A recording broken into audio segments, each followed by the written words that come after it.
Hello everyone, welcome back to the channel. In this short tutorial, we are going to learn how to use the Similar Genome Finder tool available in BV-BRC. This tool is very useful for identifying genomes that are closely related to your bacterial isolate or genome of interest. It can help in comparative genomics, phylogenetic analysis, reference genome selection, and general bacterial whole genome sequence analysis.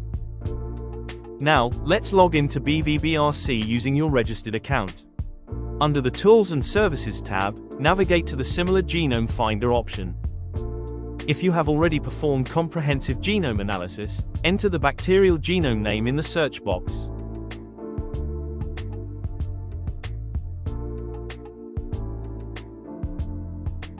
After the analysis is completed, the most similar genomes will be displayed based on k-mer count comparisons. Alternatively, you can perform the search using the genome.fna file uploaded earlier in the workflow. Thank you for watching. If you have any questions or inquiries, drop us a message in the comments below. We'll be happy to help and respond as best as we can.